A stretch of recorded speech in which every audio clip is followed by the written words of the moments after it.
Even as a child growing up in New York City, I understood, as I learned about the decision, that its impact was truly groundbreaking, bringing the law in line with the fundamental truth of the equality of our humanity. That was Attorney General Eric Holder in Washington today, marking the 60th anniversary of one of the most consequential Supreme Court decisions in our nation's history, Brown versus Board of Education. By unanimously striking down the separate but equal clause, the court began the long, complex process of integrating the nation's public school system. In so doing, the justices shone a spotlight on the institutional barriers that faced African Americans, particularly in the South, which in turn galvanized sit-ins, freedom rides, and voter registration drives, efforts that would eventually bring about landmark civil rights legislation in the next decade. Integration worked. Black students who spend 5 years in desegregated schools earn 25% more than those who don't have the same opportunity. They're also healthier, and they are less likely to go to jail. Even their children perform better in school. But starting in the early 1980s, lack of enforcement by the federal government and a subsequent series of Supreme Court rulings unwound the progress made in the previous 2 decades. Today, America's public schools are more segregated than they were in 1968 or at any time since. Nowhere is this more evident than in Tuscaloosa, Alabama, where in 1963 Governor George Wallace stood in the doorway of the University of Alabama to stop 4 black students from entering the school. Alexandra Pelosi went down to Tuscaloosa to document the effects of resegregation firsthand. Tuscaloosa is the center of civil rights freedom fighting. This is freedom fighting country. We're only a couple of 100 yards away from where Wallace stood in schoolhouse doors. Now, 2014, it's the resegregation of public schools. That's what's happening to us now. Our schools are now more racially segregated than they were in 1968. The street here is called 10th Avenue. That side of the street comes to Central. This side of the street goes to the school across town. So how come the African-American kids that live over there go to your school, but the white kids that live over there go to a better school? Wait, I won't say better school. Go to a different school. They go to a different school. Why do white people living in sight of Central High School attend a different high school? Because the zoning lines were drawn very specifically to make sure Central's, the neighborhood zone for Central are virtually all African American. And yeah, that's terrible. So is Tuscaloosa resegregated? If you look at it from the outside, I can say you can say that. We are in a rut. We lost the momentum that we established. And we've slowly gone back to the mindset that we had before Brown. This is the 60th anniversary of Brown versus Board of Education. Do you think it worked? No, not for this city. Tuscaloosa is still segregated. I think about it and I'm like, why aren't there any other white students here? Like, what's wrong with our schools? It's not fair to the students at Central because they don't have the books, they don't have the teachers, and they don't have the courses that all the other schools have.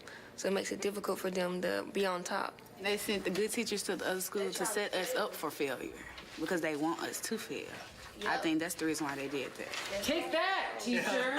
They move all the good teachers to the other school. I find it uncomfortable to teach Brown versus Board of Education to a class of all African American students in a school in which 99.5% of the student body is African American, and yet I'm teaching that segregation ended in 1954. I always have to pause and say, okay, then how do we explain what we see with our own eyes here? And that's a very difficult conversation to have, especially as a white teacher. The question is, how is it that the country is moving back in the direction of increased segregation?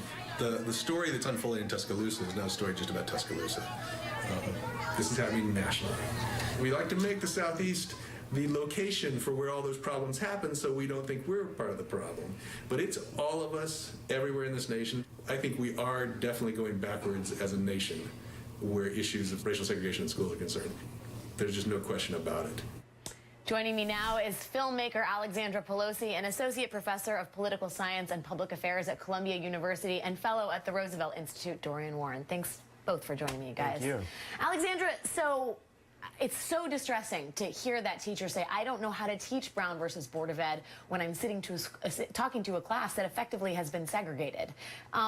How did this happen in Tuscaloosa? I mean, I think on one level we talked about slowed momentum, but it seems like there was a really calculated effort to keep white students in one place and black students in another. I don't want to bore you with the local politics of Tuscaloosa because I don't really think it's fair to put it all in the South. I really think the most important thing to do is it's right here in my kids' school downtown. Manhattan is more segregated than most places in America. So I think that the most important thing that we need to talk about is how this happened in the whole country. Yeah.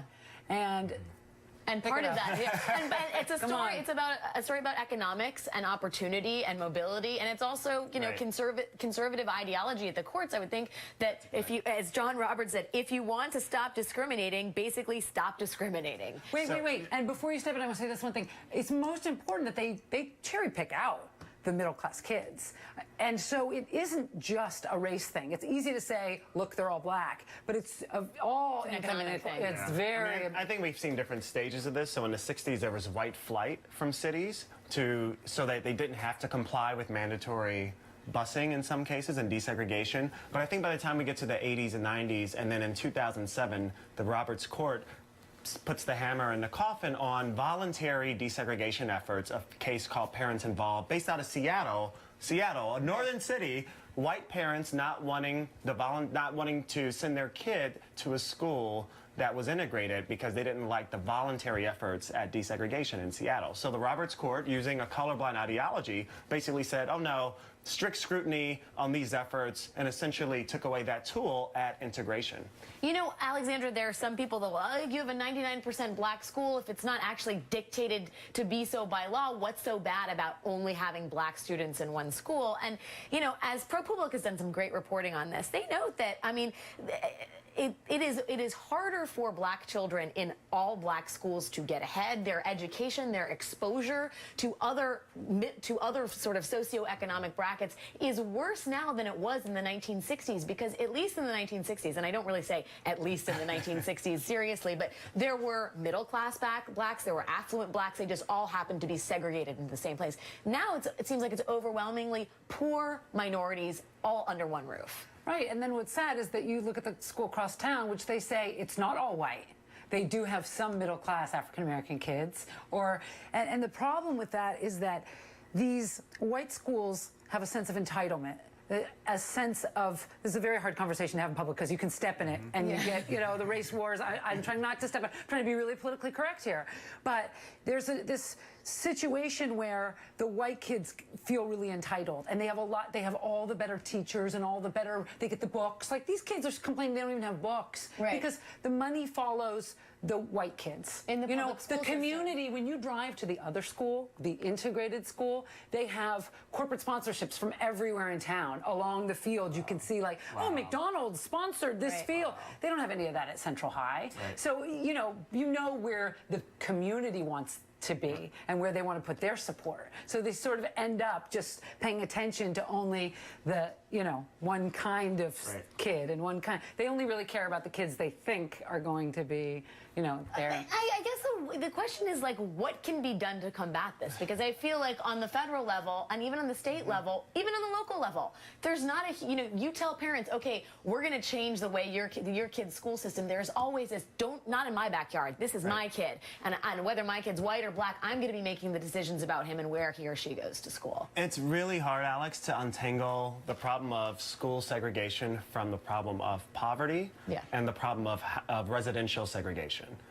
So housing segregation is deeply tied to school segregation, which is deeply tied to poverty and low-wage work and all sorts of other broader problems in society. So, and you're right, in terms of the federal government's role, the tools of the federal government have been so slashed and cut away by the Supreme Court, by the Roberts Court, that it's hard for the federal government, the Obama administration, despite its best efforts, their hands are tied. And as you said, at the local and state level, unless we figure out a way to, say, fund our school system and not have it rely on property taxes or some other bolder ideas, we're going to have this persistent problem of segregation and unequal opportunity for a lot of kids. Alexandra, what was the mood at these schools? You know what's so sad about it? Yeah. Is that these kids get on a bus to go to a baseball game, the kids from Central High, the all-black school, and they drive to the other school and they see, wow, they're both public schools.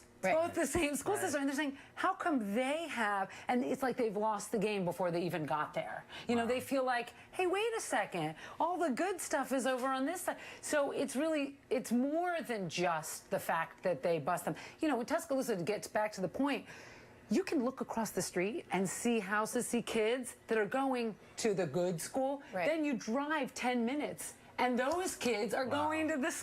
See? And that's a little, I mean, it's hard to defend. Especially for young people to feel that kind of, you know, that the deck is stacked against you when you're in junior high school and high school has to be damning in terms of like how that affects you in your later life and adult life and economic mobility and where you go and how far you climb up the ladder. You know, the saddest thing is the kids all said to me, they want us to fail.